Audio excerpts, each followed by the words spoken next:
Assalamualaikum warahmatullahi wabarakatuh.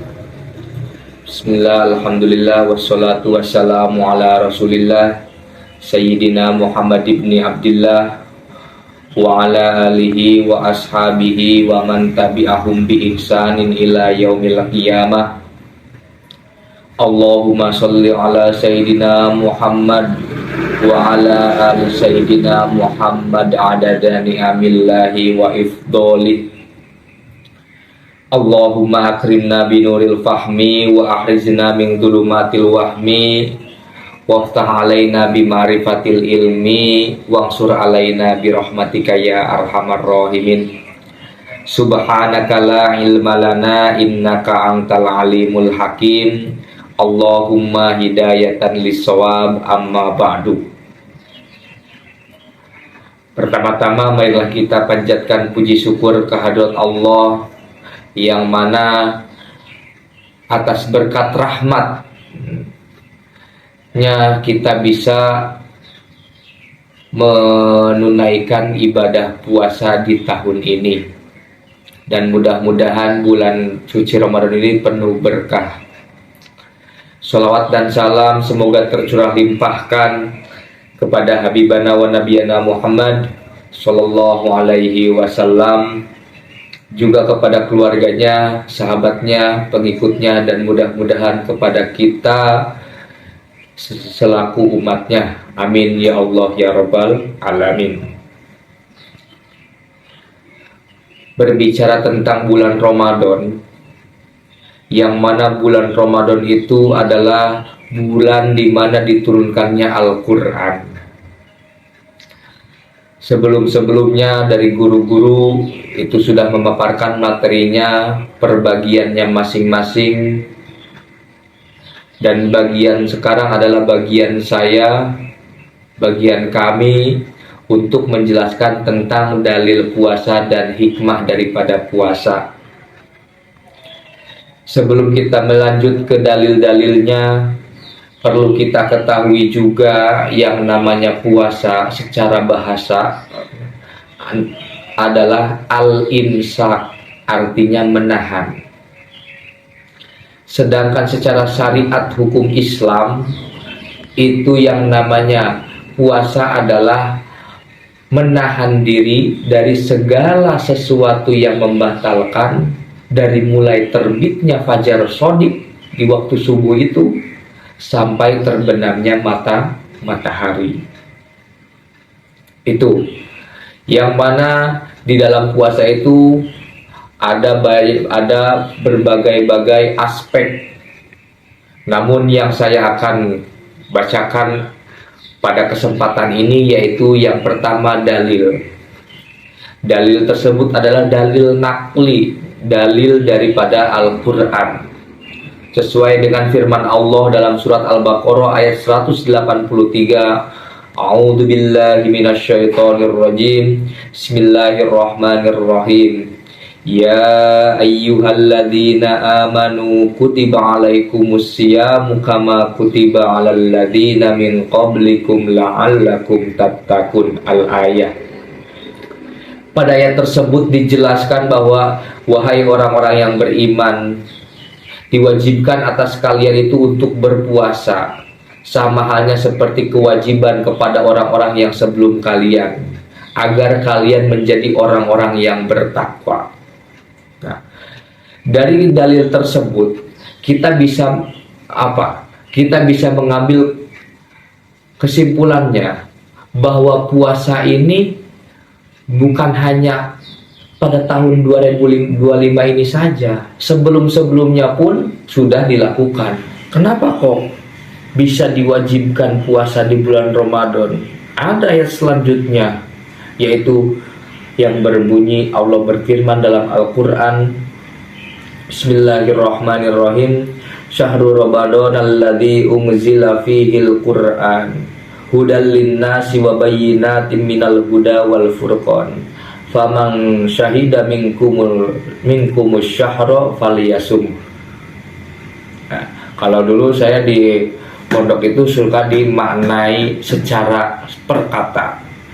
Syahrul Ramadan, adapun bulan Ramadan, alladzi yaitu bulan, unzila yang diturunkan, fihi di dalam bulan tersebut apa Al-Quran, itu Al-Quran, huda untuk menjadi petunjuk, linnasi bagi manusia, wa bayyinatin dan menjadi penjelasan, minal huda dari petunjuk tersebut, wal furqan dan perbedaan antara hak dan batil.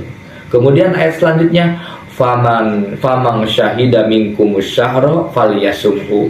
Famang barang siapa syahida menyaksikan, minkum dari kalian semua, asyahra pada bulan Ramadan tersebut, falyasumhu maka hendaklah berpuasa di bulan tersebut. Jadi ayat dari ayat yang Al-Baqarah itu ayat 183 itu berkesinambungan dengan ayat ini, yang mana Al-Baqarah ayat 185. Jadi itu dalil di dalam Al-Quran. Kemudian hikmah-hikmah daripada puasa itu sebenarnya banyak ya. Cuman di sini saya akan memaparkan sedikit saja hikmah-hikmah dalam puasa. Yang pertama,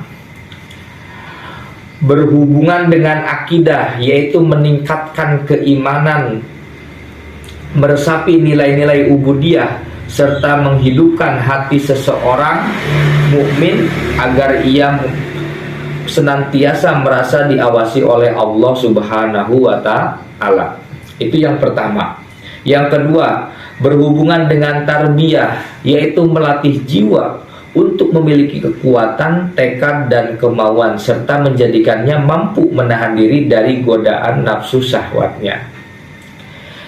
Tiga, berhubungan dengan sendi-sendi kehidupan sosial kemasyarakatan, yaitu mendidik seorang insan agar memiliki rasa cinta, lembut, dan kasih sayang terhadap sesama, yang mana dapat menggerakkan kepekaan terhadap apa yang dirasakan oleh fakir miskin. Kemudian berhubungan dengan raga, yaitu menyehatkan jasmani pada umumnya dan pada organ pencernaan pada khususnya. Itulah 4 hikmah daripada puasa. Kemudian keutamaan ini akan saya jelaskan bahwa keutamaan bulan puasa itu tidak ada, ataupun keutamaan bulan Ramadan tidak ada di bulan-bulan yang lain. Yang pertama contohnya, di mana keutamaannya itu ada Al-Quran. Di bulan Ramadan itu ada Al-Quran. Tadi yang sudah saya sebutkan ayatnya, yang ya ayyuhalladzina amanu kutiba alaikumussyam kama kutiba alal ladzina min qablikum la'allakum tattaqun. Kemudian sama syahrul ramadan alladzi unzila fihil qur'an hudal linnasi wa bayyinatin minal huda wal furqan faman syahida minkumus syahra falyasumhu. Nah itu. Kemudian apa lagi? Di situ penghalang dari siksa neraka. Kemudian selain keutamaannya itu menjadi perisai dari api neraka, ada lagi dari Abu Hurairah, Rasulullah bersabda, man shoma Ramadan imanan wa ihtisaban ghufira lahu ma taqaddama min dzambi. Barang siapa yang berpuasa di bulan Ramadan, maka akan diampuni dosanya yang sudah terlewat. Itu. Maka berbahagialah orang yang berpuasa, selain dapat pahala yang berlipat-lipat ganda, juga akan mendapatkan ampunan daripada Allah Subhanahu wa Ta'ala. Yang selanjutnya itu menjadi apa? Doanya itu terijabah. Doanya itu mustajab. Diriwayatkan juga dari Abu Hurairah, Rasulullah bersabda, salah satu la turaddu da'watuhum. Ada 3 doa yang tidak akan pernah tertolak. Yang pertama, as-shaimu hatta yuftira. Orang yang berpuasa sampai berbuka, sampai melakukan buka. Jadi selama orang tersebut itu berpuasa, dia rajin-rajin berdoa, meminta inilah, meminta itulah, apalah. Contohnya seperti ampunan, kemudian ya kesehatan, banyak yang sering didoakan, apalagi setiap pada sholat itu. Nah, itu ketika dalam posisi puasa itu doanya pasti akan terijabah, tidak akan tertolak. Yang kedua adalah wal imamul adilu, pemimpin yang adil, itu doanya tidak akan ditolak, pasti mustajab. Yang ketiga adalah doanya orang-orang yang didolimi. Doanya orang yang didolimi itu la hijaban lahu, tidak ada penghalang baginya. Mungkin hanya sekian dari saya, ya, kurang lebihnya mohon maaf. Ya. Saya di sini memaparkan materi ini berdasarkan dengan kitab yang sangat populer ya di dunia pesantren, yaitu kitab tafsir Sawi ini, yang gundul semua ya, tafsiran daripada ayat-ayat Al-Quran. Mudah-mudahan ada manfaatnya. Ditutup ihdinas siratal mustaqim. Assalamualaikum warahmatullahi wabarakatuh.